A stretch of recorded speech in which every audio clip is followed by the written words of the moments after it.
Kayo ba ang mga Maria Clara, mga huli at mga sisa, na di marunong na lumaban? Kaapihay, bakit iniluluha? Mga babae, kayo ba'y sadyang mahina?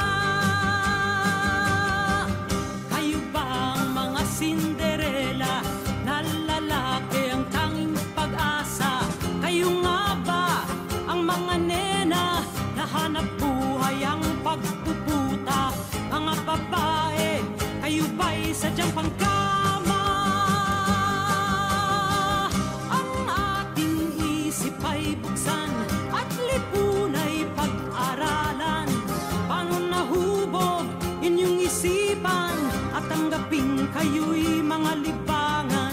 Mga babae, ito nga ba'y kapalaran?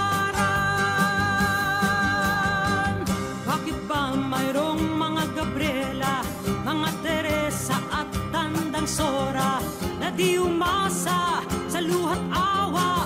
Sila'y nagsipaghawak ng sandata, nakilaban, ang mitin ay lumaya. Bakit ba grow o mature ang inyong pangunaonan?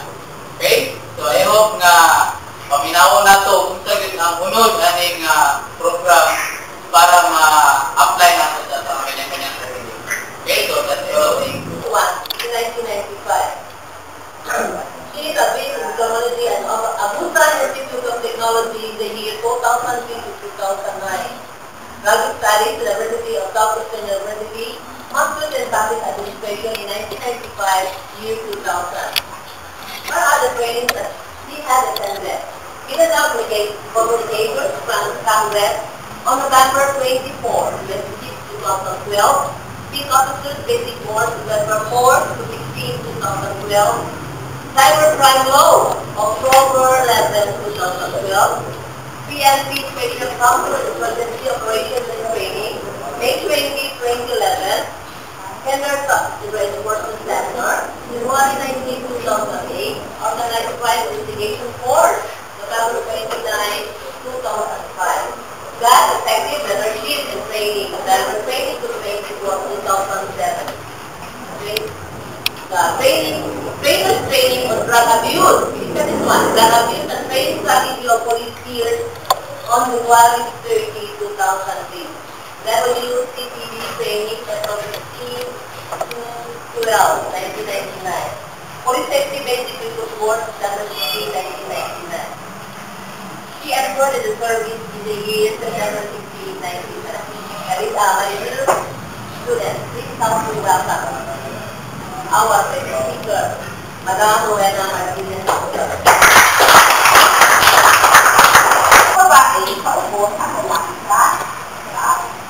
Okay? I will start. Anyway, gender development. When you say gender and development, bakit kasama ang gender? Kasama development. Okay. I would like to start my lecture with the very common phase that goes from 5 ka, wala na. Buka ko na na, ito sa ilang isa ka. Bakit ka sa idea mo ba? Of course, kung sa number of person, kung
Equality between women and men includes the following elements.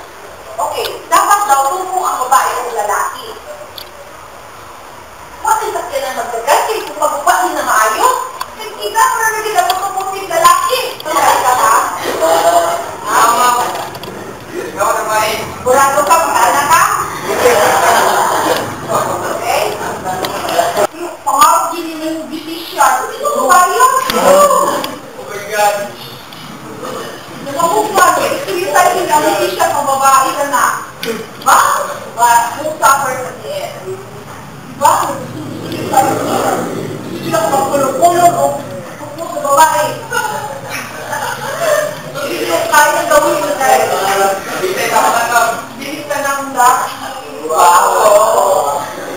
Yan, pag-itutin ko, bilis ka ng laki ko. Hindi na ba akong laki? See? Because in stereotype ba, ano ba? Kung may naanda na ako, noon din na siya. Decision. Doon ako magpulong ang buhok ng babae na ako nalimuong ka, viral. Hindi lang niyo makuha kay Bata po ito.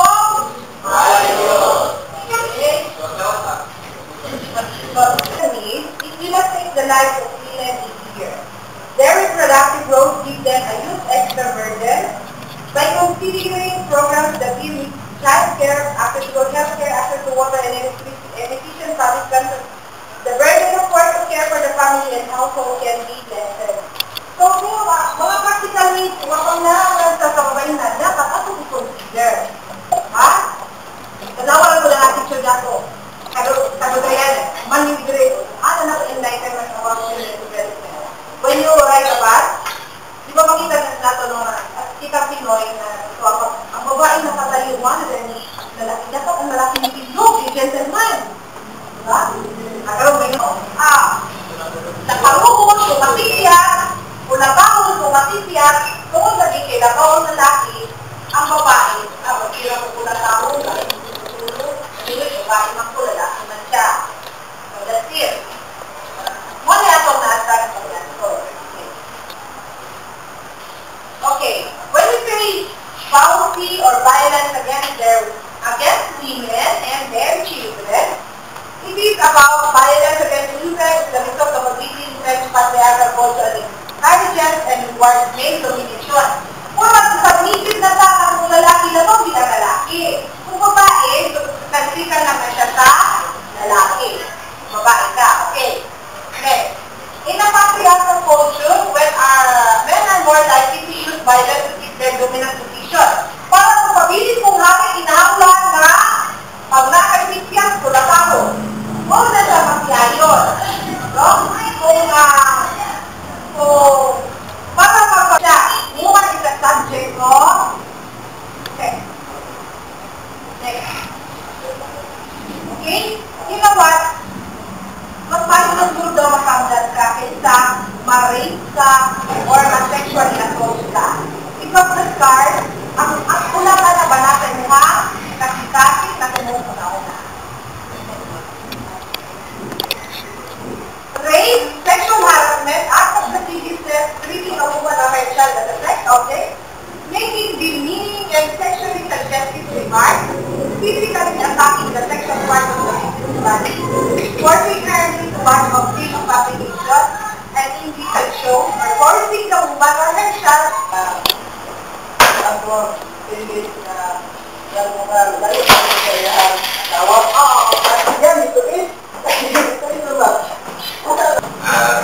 Tapos na po ang certificate of position.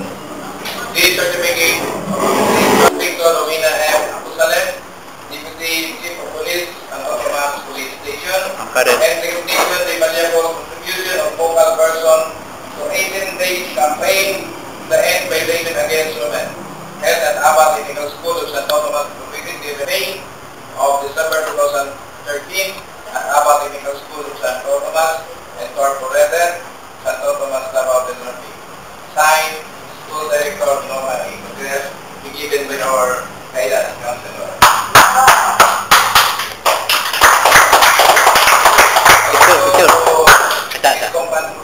Companion, Vivo 1, Delphina M. Spiritu.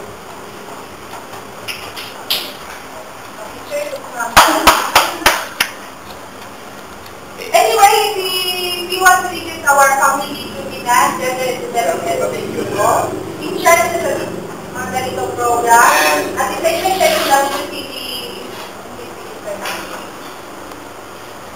Also to the president of the Yatag na kay ma'am.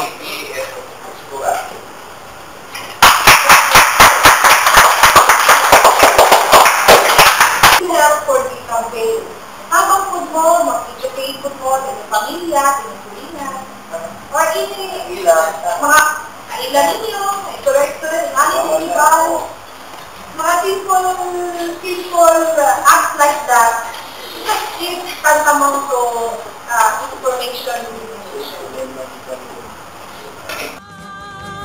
Bakit ba mayroong mga Lisa, mga Liliosa at mga Lorena na di natakot makibaka at ngayoy marami ang kasama, mga babae ang mitin ay lumaya.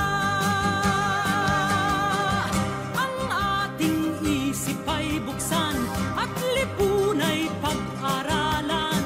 Paano nahubog inyong isipan at tanggaping kayo'y mga libangan, mga babae, ito nga ba'y kapalaran? Bakit ba mayroong mga Lisa, mga Liliosa at mga Lorena na di natakot makibaka at ngayoy marami ang kasama, mga babae ang mitin ay lumaya. Mga babae ang mitin